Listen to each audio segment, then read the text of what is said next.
उत्तर प्रदेश के यशस्वी मुख्यमंत्री योगी आदित्यनाथ आगरा के सूर सदन प्रेक्षागृह पहुंचे और उन्होंने आगरा से भाजपा प्रत्याशी और केंद्रीय राज्य मंत्री प्रो MP सिंह बघेल के समर्थन में संबोधन किया और सैकड़ों की तादाद में आई जनसभा को उन्होंने संबोधन किया और पार्टी प्रत्याशी के हक में ज़्यादा से ज़्यादा वोट देने की लोगों से अपील की। और भारतीय जनता पार्टी के पदाधिकारी और जनप्रतिनिधियों के आज के सम्मेलन में इस पूरे समारोह की अध्यक्षता कर रहे सुविख्यात चिकित्सक डॉक्टर RS पारिक जी, मैं उनका हृदय से अभिनंदन करता हूं और प्रधानमंत्री मोदी जी के प्रति आभार व्यक्त करता हूं कि डॉक्टर पारिक पद्म पुरस्कार से सम्मानित हुए हैं। कार्यक्रम में उपस्थित भारतीय जनता पार्टी के महानगर के अध्यक्ष श्री भानु महाजन जी, केंद्रीय मंत्री प्रोफेसर SP सिंह बघेल जी, उत्तर प्रदेश सरकार में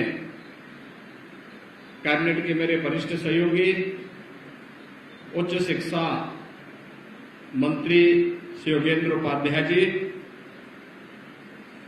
भारतीय जनता पार्टी के प्रदेश के उपाध्यक्ष विधान परिषद सदस्य डॉक्टर धर्मेंद्र सिंह जी,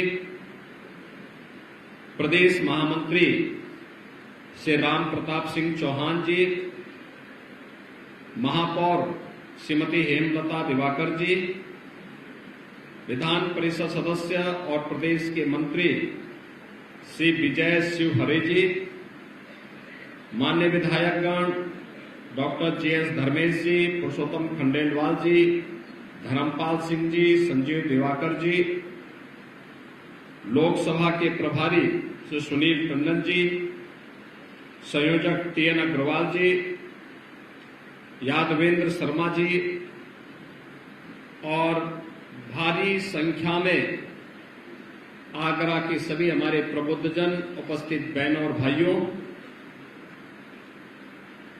आगरा की इस पौराणिक और ऐतिहासिक धरा को नमन करते हुए आप सबका मैं हृदय से अभिनंदन करता हूं। पूरे देश के अंदर लोकसभा चुनाव 2024 तो देश की 18वीं लोकसभा के लिए, देश की सर्वोच्च पंचायत के लिए जनता जनार्दन के प्रतिनिधि को चुनने के लिए आयोजित हुई है। बहनों और भाइयों, पहला यह चुनाव है देश का जिसके परिणाम के बारे में उत्तर, दक्षिण, पूरब, पश्चिम कहीं भी कोई संदेह नहीं है। हर ओर एक ही आवाज है और वह कि देश के बारे में, देश के सम्मान को आगे बढ़ाने के लिए, देश की सुरक्षा के लिए, युवाओं के लिए, किसानों के लिए, महिलाओं के लिए, व्यापारियों के लिए, समाज के प्रत्येक तबके के लिए जो कार्य प्रधानमंत्री मोदी जी के नेतृत्व में पिछले 10 वर्षों के अंदर पूरे देश के अंदर हुए हैं, उन कार्यों के प्रति कृतज्ञता ज्ञापित करने के लिए इस चुनाव में जनता जनार्दन फिर से तीसरा कार्यकाल मोदी जी को देगी और पूरे देश के अंदर यह आवाज एक स्वर से गूंज रही है। क्या गांव हो, क्या शहर, क्या उत्तर हो, क्या दक्षिण, क्या पूरब हो या पश्चिम, हर ओर एक ही आवाज है और वह आवाज है, कोई संदेह नहीं कि जो कुछ आवाज देश के अंदर या अपने आगरा में आप सुन रहे हैं, यह आवाज पूरे देश की आवाज बन चुकी है। और यही कारण है जब यहां पर प्रोफेसर SP सिंह बघेल जी अपनी बात कह रहे थे और कह रहे थे कि दलों को प्रत्याशी नहीं मिल पा रहे हैं, तो यह स्थिति केवल आगरा की नहीं है, ये कमोबेश पूरे उत्तर प्रदेश की है और पूरे देश की है।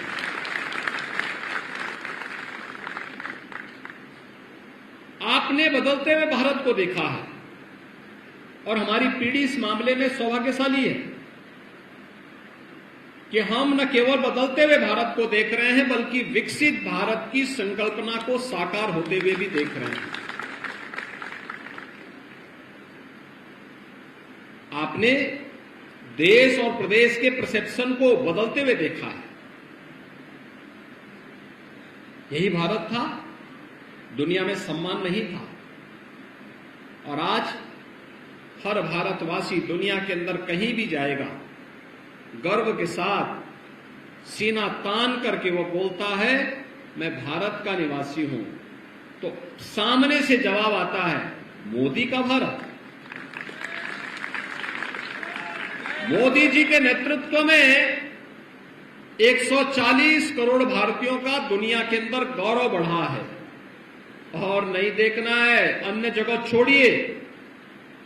विश्व योग दिवस के अवसर पर आप देखते होंगे जब दुनिया के 190 से अधिक देश योग के आयोजन के साथ जुड़ते हैं या कुंभ जैसे बड़े आयोजन जब यूनेस्को की अमूर्त सांस्कृतिक धरोहर की सूची में आते हैं और भारत के परंपरा के प्रति जब कृतज्ञता ज्ञापित करने के लिए दुनिया उमड़ती है तो यह दुनिया के अंदर भारत के बारे में बदली हुई धारणा को व्यक्त होता है।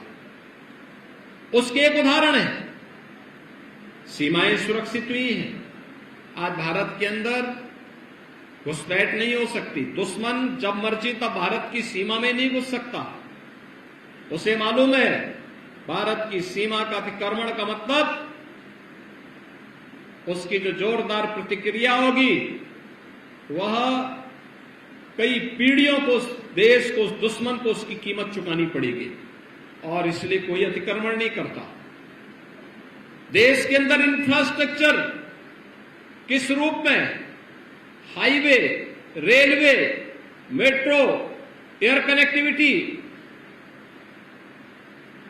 देश के अंदर किस प्रकार के वर्ल्ड क्लास इंस्टीट्यूशंस स्थापित हो रहे हैं, आईआईटी, आईएम, IIIT, एम्स, इनकी एक श्रृंखला वर्ल्ड क्लास यूनिवर्सिटीज स्थापित हो रही है।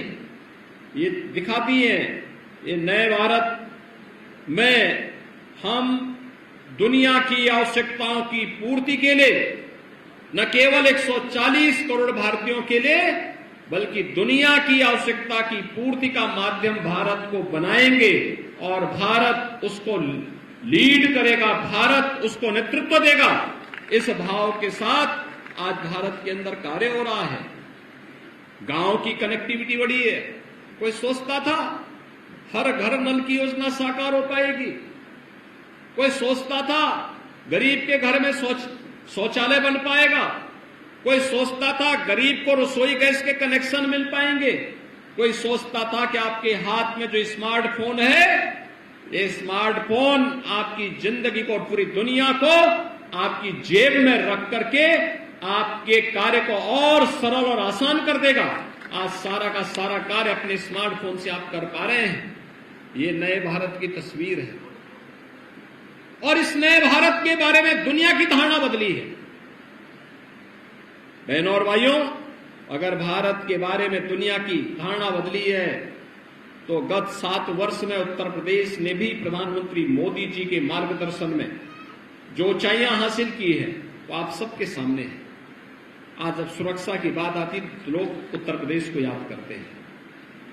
आज जब इंफ्रास्ट्रक्चर की बात होती है उत्तर प्रदेश सामने आता है। गरीब कल्याणकारी योजनाओं को जमीनी धरातल पर उतारने की बात होती है उत्तर प्रदेश सामने याद आता है।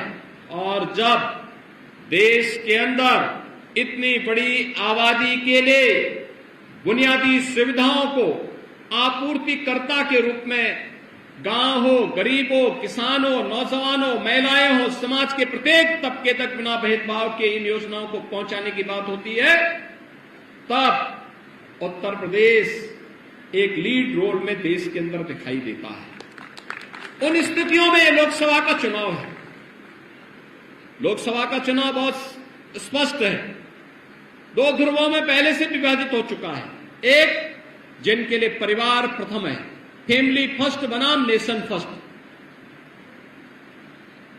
तुष्टीकरण बनाम राष्ट्रवाद की भावना, जो भावनाएं भारत की आस्था को सम्मान भी देती है, भारत के हर नागरिक को सुरक्षा प्रदान भी करती है। परिवारवाद बनाम सबका साथ सबके विकास के बीच में है, भ्रष्टाचार बनाम जीरो टॉलरेंस के बीच में है। ये चुनाव बहुत स्पष्ट रूप से हम सबको भारत को नए भारत और विकसित भारत के रूप में स्थापित करने के उन सपनों को साकार करने को लेके जाता है, जो प्रधानमंत्री जी ने अमृत काल में हम सब भारतवासियों को दिया। भारतवासियों के सामने जो संकल्पना रखी, और इस संकल्पना का आधार है मोदी की गारंटी। मोदी जी ने पिछले 10 वर्ष में जो करके दिखाया, वह अभी जनता के सामने है। क्या कोई सोचता था कि आगरा में मेट्रो चलेगी? देश और दुनिया के अंदर जितनी भी मेट्रो बनी है, उनमें सबसे पहले कार्य करने वाले, सबसे स्पीड के साथ कहीं कार्य हुआ है तो आगरा में हुआ है। अपने समय से 9 महीने पहले आगरा मेट्रो का संचालन भी हो गया है। आगरा में एयरपोर्ट का निर्माण हो, ये कोई सोचता था? लोग ये मानते थे, लोग थक हार चुके थे कि आगरा में एयर कनेक्टिविटी इसलिए नहीं हो पाएगी क्योंकि सुप्रीम कोर्ट ने ताज के नाते इन सबको रोका हुआ है। सुप्रीम कोर्ट तक मामला लड़ा गया और आज एयर कनेक्टिविटी यहां की प्रारंभ करवाई गई। नए सिविल टर्मिनल का निर्माण यहां पे हो रहा है। यहां पे गंगा जल की आपूर्ति हो पाएगी। एक सपना था, आज वो साकार हुआ है। ऐसे ही स्मार्ट सिटी के रूप में आगरा भी स्वच्छता की रैंकिंग में अपना स्थान बनाएगा, यह भी साकार हुआ है।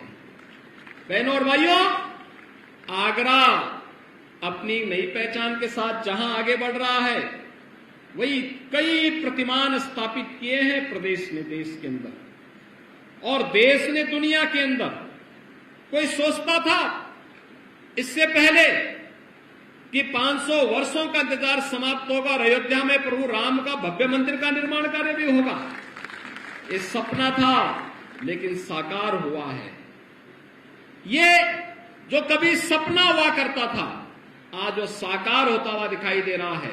और यही नया भारत है जो केवल संकल्पना ही नहीं देता है, संकल्प ही नहीं करवाता है, बल्कि उस संकल्प को जमीनी धरातल पर उतारने के लिए उसी प्रतिबद्धता के साथ कार्य करता है।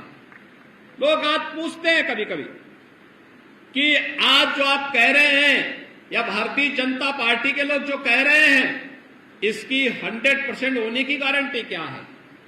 मैं उनसे यही कहता हूं, क्या कोई सोचता था कोरोना कालखंड में दुनिया ने तो अपने हाथ पैर छोड़ दिए थे। दुनिया ये मान के चल चुकी थी कि अब लगता है कि जीव सृष्टि का अंत का समय आ गया है, कोरोना जैसी महामारी सबको निगल लेगी।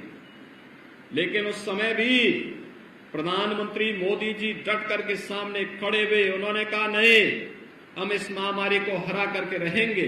और आपने देखा होगा दुनिया के अंदर लोकतांत्रिक मूल्यों के साथ जीने वाले भारतीय समाज को किस रूप में बचाने का काम हुआ। आज भी कोरोना समाप्त हो गया, लेकिन भारत के अंदर 80 करोड़ गरीबों को फ्री में राशन का सौगात मिल रही है। ये भी सपना साकार हुआ है। 25 करोड़ लोग गरीबी रेखा से उबर चुके होते हैं, ये भी नए भारत में होता है। 60 करोड़ लोग फ्री में 5 लाख रुपए की स्वास्थ्य बीमा का कवर प्राप्त कर रहे हैं, यह भी संभव हुआ है। 12 करोड़ अन्नदाता किसानों को प्रधानमंत्री किसान सम्मान निधि का लाभ मिला है, यह भी साकार हुआ है। 4 करोड़ गरीबों को सिर ढकने के लिए छत मिली है, यह भी हमने सपना साकार होते हुए देखा है। 10 करोड़ गरीबों के घर में रसोई गैस का सिलेंडर चलता हुआ हमने देखा है, यह भी सपना साकार हुआ है। और 2.5 करोड़ घरों में फिर से बिजली का उजियारा पहली बार देखने को मिला है, उन्हें फ्री में कनेक्शन उपलब्ध हुए हैं, यह भी हमने साकार होते हुए देखा है। बहनों और भाइयों, यही मोदी की गारंटी है। सुरक्षा भी और समृद्धि भी, आजीविका भी, आस्था भी। जहां उपद्रव नहीं, जहां उत्सव का माहौल हो, वही मोदी की गारंटी है। और भारत उत्सव के इस माहौल के साथ पूरे देश को सरोकार कर सके, इसके लिए हम लोग आए हैं। उत्तर प्रदेश देश की आबादी का सबसे बड़ा राज्य, 80 करोड़ की आबादी, 80 लोकसभा सीट इस 25 करोड़ की आबादी का प्रतिनिधित्व करते हैं। तो 80 मनकों की माला जब हम लोग मोदी जी को उत्तर प्रदेश की ओर से पहनाएंगे, तो बहनों और भाइयों, मैं उसमें आपका आह्वान करने के लिए आया हूं। आगरा लोकसभा सीट से जीतना तो तय है, लेकिन जीत ऐसी हो जो ऐतिहासिक हो। यहां पे चुनावी सभा की शुरुआत हमने प्रबुद्ध जनों से इसलिए की है क्योंकि आप समाज का नेतृत्व वर्ग है। अलग अलग क्षेत्र में, कोई चिकित्सा के क्षेत्र में, कोई अधिवक्ता के क्षेत्र में, कोई शिक्षा के क्षेत्र में, कोई समाज जीवन के, कोई अलग अलग क्षेत्र के लोग अलग अलग क्षेत्र में प्रतिनिधित्व करते हैं, उसको लीड करते हैं। उनका अपना एक दायरा होता है। समाज के नेतृत्व वर्ग से अपील करने के लिए इसीलिए हम लोग आए हैं कि समाज का नेतृत्व वर्ग राष्ट्र के प्रति और समाज के प्रति अपने दायित्वों का निर्वहन करना जानता है। वह एक बार फिर से नेतृत्व के अपने इसी गुण को आगे बढ़ाते हुए भारतीय जनता पार्टी के प्रत्याशियों को अपना आशीर्वाद दे और भारतीय जनता पार्टी अपने सहयोगी दल राष्ट्रीय लोकदल, निषाद राज पार्टी, अपना दल, सोहेलदेव राजभर पार्टी, इन सभी के साथ मिलकर के एक बेहतरीन वातावरण बनाने के लिए, देश को विकसित भारत की संकल्पना को पूरा करने के लिए हम लोग कार्य कर सकें। इस दृष्टि से आज पूरे देश के अंदर यह कार्य जिस प्रभावी ढंग से आगे बढ़ रहा है, उसी के लिए हम लोग आए हैं। मित्रों, विकसित भारत का मतलब हम सब जानते हैं। विकसित भारत का मतलब तब साकार होगा जब विकसित उत्तर प्रदेश होगा। विकसित उत्तर प्रदेश तब होगा जब आगरा विकसित होगा। और आगरा को विकसित करने के लिए यहां पे प्रोफेसर एसपी सिंह बघेल को जीतना उतना ही आवश्यक है जितना उत्तर प्रदेश के विकसित होने के लिए आवश्यक है। एक और हमें यह कार्य करना है और यह जीत मोदी जी की जीत होगी। मोदी जी की जीत इस आधार पर होगी क्योंकि मोदी जी के नेतृत्व में हमें विकसित भारत की संकल्पना को आगे बढ़ाना है। विकसित भारत की संकल्पना के लिए हम सबको मिलकर के कार्य करना है। इस विश्वास के साथ मैं आज के इस अवसर पर, जब हम सभी लोग आज यहां पर इस प्रबुद्ध जनों के सम्मेलन में यहां उपस्थित हुए हैं, आप सबसे मैं अपील करूंगा कि उत्तर प्रदेश की 80 की 80 सीटों पर भारतीय जनता पार्टी के प्रत्याशी विजयी बन सके, इसके लिए प्रोफेसर एसपी सिंह बघेल आगरा से विजयी बनकर के जाए, आपका आशीर्वाद मिले। यद्यपि बघेल जी अपने संसदीय क्षेत्र में सबसे ज्यादा समय देने वाले सांसदों में से हैं। संसद चले तब भी वे दिन में संसद में रहते हैं, दोपहर के बाद अपने लोकसभा सीट में आ जाते हैं। ट्रेन की कनेक्टिविटी और एयर कनेक्टिविटी इतनी अच्छी है कि आराम से वे यहां आ जाते हैं। मैं आज से नहीं, उनको पिछले हम दोनों लोग सांसद साथ साथ बने थे और मैं तब से जानता हूं। वे संसद में रहते थे, जैसे ही कोई गाड़ी यहां की, कोई ट्रेन यहां की निकली, तुरंत वे जाकर के उसमें बैठ करके यहां आ जाते थे और फिर आकर के अपने संसदीय क्षेत्र में भ्रमण करके फिर अगले दिन सुबह संसद के सत्र में भाग लेते थे और शेष दिनों में तो यहां रहते ही हैं। केंद्रीय मंत्री के रूप में भी उन्होंने सर्वाधिक समय अपने संसदीय क्षेत्र को दिया।